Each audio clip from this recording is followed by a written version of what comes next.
Andrew Mountbatten Windsor, formerly Prince Andrew, Duke of York, has been arrested by Thames Valley Police on suspicion of misconduct in public office in connection with the Jeffrey Epstein scandal. The force, which covers areas west of London, including Andrew's former residence, confirmed it had detained, quote, a man in his 60s, end quote, following what it described as a thorough assessment of allegations. In line with UK law, officers did not formally name him. Police said a full criminal investigation has now been opened in coordination with partner agencies, stressing the need to protect the, quote, integrity and objectivity of the inquiry. At the center of the case are new claims that, while serving as the United Kingdom's special trade envoy, Andrew allegedly leaked sensitive trade documents to Epstein in 2010. Investigators are examining whether this amounts to misconduct in public office and whether the Official Secrets Act may have been breached. The arrest follows fresh disclosures in early 2026 under the Epstein Files Transparency Act. Newly released emails and documents suggest that Andrew may have remained in contact with Epstein much longer than previously acknowledged.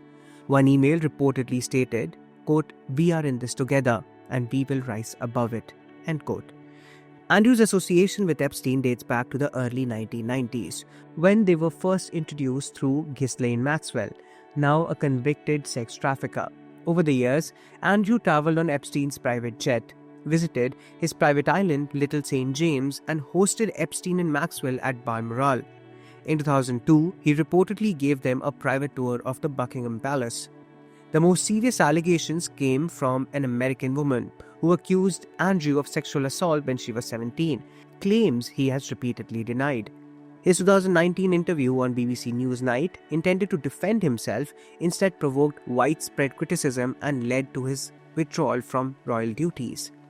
By late 2025, King Charles III stripped Andrew of his remaining royal titles and patronages, formalizing his separation from the core workings of the royal family. Responding to the arrest, King Charles said he had learned of the news with the, quote, deepest concern, and emphasized that what follows must be, quote, full, fair and proper process, adding that the law must take its course.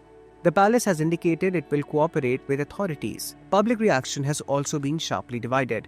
While some see the arrest as proof that no one is above the law, others view it as another damaging chapter for the British monarchy. In a striking coincidence, the arrest took place on Andrew's birthday. That's all for now. Thank you.